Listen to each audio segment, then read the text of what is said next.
नमस्कार दोस्तों। महाभारत के बारे में हम सभी जानते हैं और उत्तर प्रदेश में चुनाव है ये भी हम सब जानते हैं। लेकिन 2022 के इस महासमर में संग्राम करने के लिए उतरी है एक नई पार्टी जिसका नाम ही है जय महाभारत पार्टी।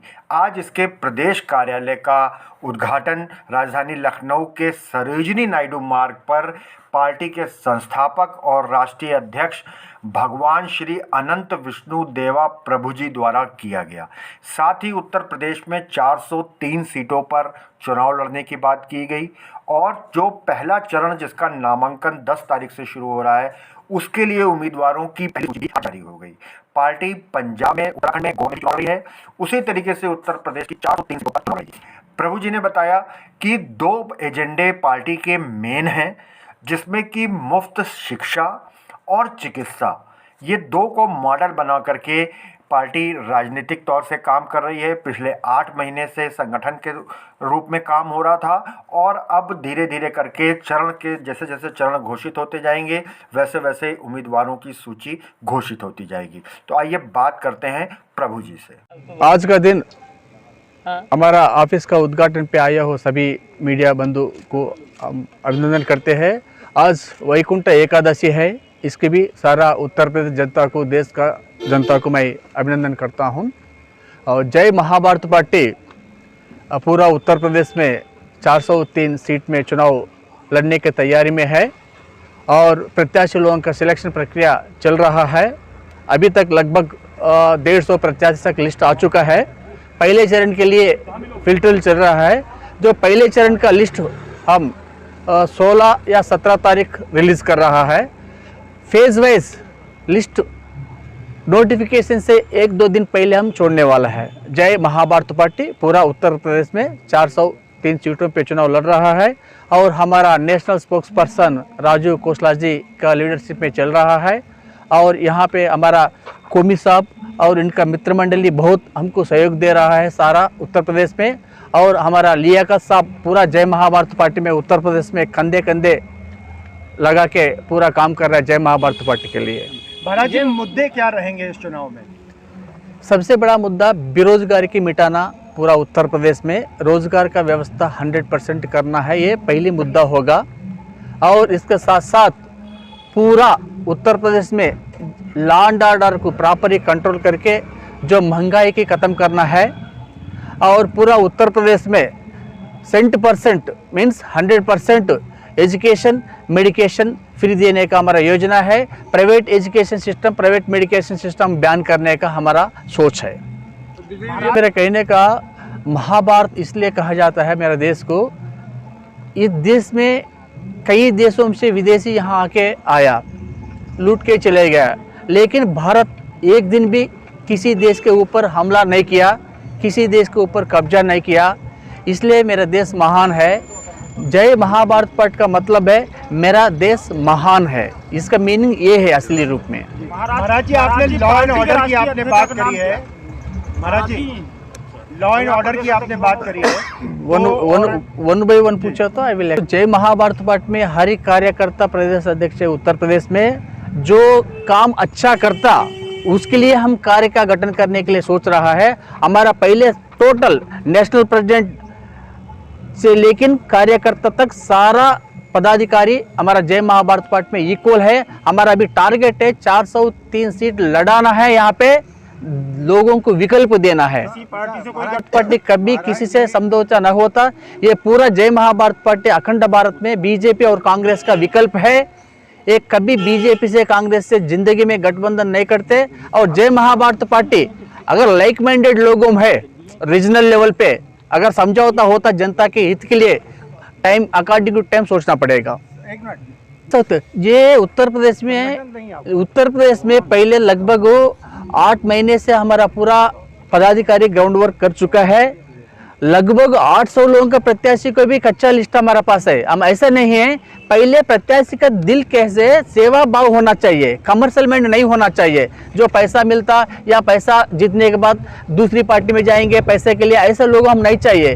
पहले जनता को सेवा करने का है, जिस पार्टी से जीतते उस पार्टी में 5 साल सेवा करने का है। ऐसे लोगों के लिए सिलेक्शन कर रहे हैं हम लोग। हम 403 लड़वाना कोई बड़ा बात नहीं है, हमारे पास बहुत प्रत्याशी है, लेकिन हम फिल्टर कर रहे हैं अच्छा लोगों के लिए। रिकॉर्डेड नाम है आधार कार्ड। विष्णु जी ये बताइए, सबसे बड़ा है जय महाभारत पार्टी का जो एजेंडा है वो सभी जनता के लिए है।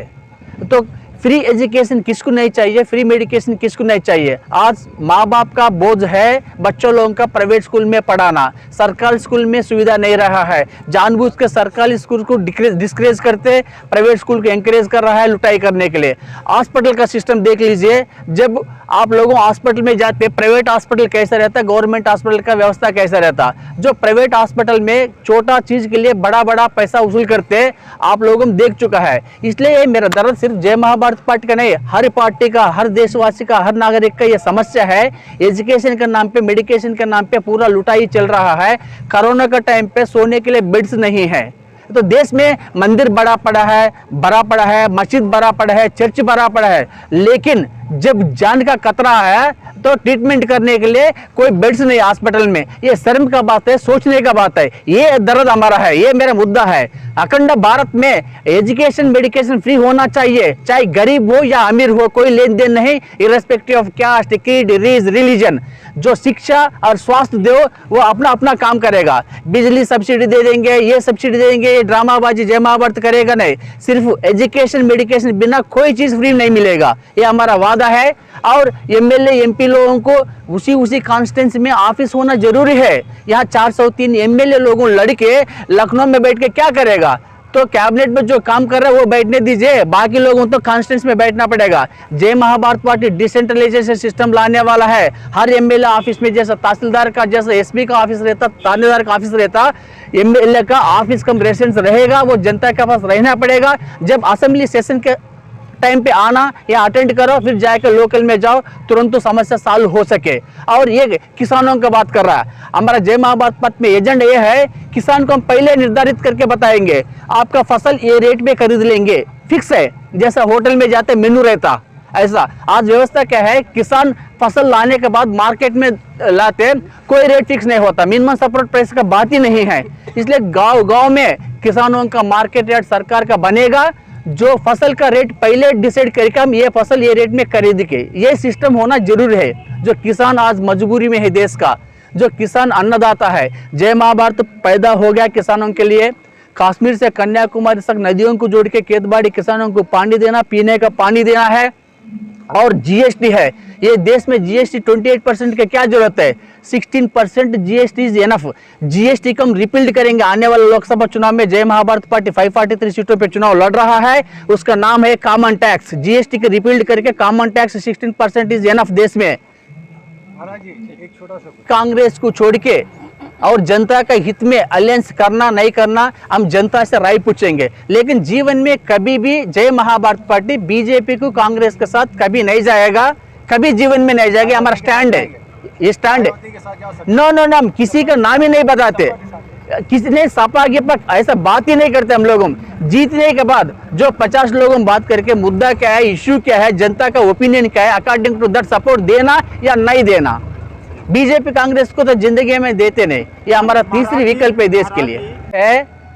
तो नया लोगों को, नया चीज को आविष्कार करने में, वेलकम करने में ये देश में सबसे बड़ा अच्छा प्रजा है। मैं इस लोगों को आभारी हूँ। वजह क्या है देख लीजिए, यहाँ कितना दल भी आ जाता चले जाता ना, सो नया को स्वीकार करने में, राजनीति को तुरंत एक्सेप्ट करने में उत्तर प्रदेश जनता जितना अवेयरनेस है, भारत में ऐसा अवेयरनेस आना चाहिए। मैं रात का रात गोवा फ्लाइट पकड़ के दिल्ली से यहाँ पहुँच गया। मैं दिल्ली में, गोवा में लड़ रहा है हम लोगों, उत्तराखंड में लड़ रहा है, पंजाब में लड़ रहा है। मेरे कहने का मतलब सुनिए सर, उत्तर प्रदेश में लगभग 40% परिवार दिल्ली से कनेक्टेड है। दिल्ली में जय महाभारत पार्टी लगभग काफी लोगों को जानकारी है। हमारा एजेंडा है, हम मानते हैं हम नया है, लेकिन आपको नया गाड़ी चाहिए, नया घर चाहिए, सब कुछ नया चीज चाहिए, तो नया राजनीति लोगों या नया पॉलिटिकल पार्टी, नया नेता क्यों नहीं चाहिए, नया सरकार क्यों नहीं चाहिए, क्वेश्चन पूछ रहा हूँ मैं। बस यही मैं कर रहा हूँ। चुनाव के महीने से हमारा लोगों वर्क कर रहा है, इसके लिए मैं इतना कॉन्फिडेंस से बता रहा हूँ। 403 चुनाव लड़ने की तैयारी है। विष्णु जी एक आखिरी सवाल ये है कि कोरोना इस उत्तर प्रदेश के विधानसभा चुनाव में इस बार बहुत हावी है और गाइडलाइंस है, तो वर्चुअल कैसे करेंगे और किस प्रकार से चुनाव प्रचार में उतरेगी पार्टी? सर 8 महीने से आपकी पार्टी काम कोरोना एक पैंडेमिक, व्यक्तिगत में कोरोना तो है नहीं। इट इज़ माई व्यक्तिगत my personal opinion, corona is a ड्रामाबाजी इंटरनेशनल गेम है, वेरी क्लियर कट मैं ही बताता हूँ, उसको साबित भी कर सकता हूँ मैं। It is my personal opinion. अब कोरोना का मत, आजकल सोशल मीडिया ग्लोबल हो गया, वर्ल्ड विलेज। ये तो जैसा इलाहाबाद हाई कोर्ट भी बता चुका है, आप लोगों सोशल मीडिया में माध्यम में पाम्पलेट के द्वारा तो आप लोगों प्रोपेगेंडा कर सकते। सर सिस्टम बदलना है, क्यों तो जाके वोट, जय महाभारत पार्टी यही की कहते सर, वोट मांगते नहीं, हमारा एजेंडा बताते, बाकी आपकी इच्छा है। लेकिन जय महाभारत पार्टी ये अवेयरनेस कर रहा है, vote is your constitutional right, vote is your constitutional right, not fundamental right. Constitutional right कभी सस्पेंड नहीं होता, राष्ट्रपति अगर रूलिंग किया तो भी कॉन्स्टिट्यूशनल राइट जिंदा रहता, फंडामेंटल राइट सस्पेंड हो जाता। ऐसा आपका कॉन्स्टिट्यूशनल राइट है वोट, वोट आपका मदर जैसा है। कृपा करके आप लोगों don't allow to sell and purchase the vote. मतदाताओं को मेरा निवेदन ये है, आपका जो मत है, जो कॉन्स्टिट्यूशनल राइट है, इसको आप बेचना या कोई खरीदने के लिए आए तो अलो नहीं करना, यह हमारा अपील है। ये अवेयरनेस कर रहा है। अभी गोवा में पूरा इश्यू यही चल रहा है सर। मेरा कहने का मतलब, जो कैपेसिटी नहीं रहता वो वोट पैसे से खरीदता, जो कमजोर होता वो वोट बेचने की कोशिश करता। ये सब बेकार लोगों में, अगर आपके पास दम है तो पब्लिक में आ जाओ, आपका एजेंडा बताओ। किसी के पास एजेंडा नहीं, पैसा दे दिया लूट गया। ये सिस्टम बदलना चाहता हम लोगों जय महाभारत पार्टी, इसके लिए हम काम कर रहे हैं।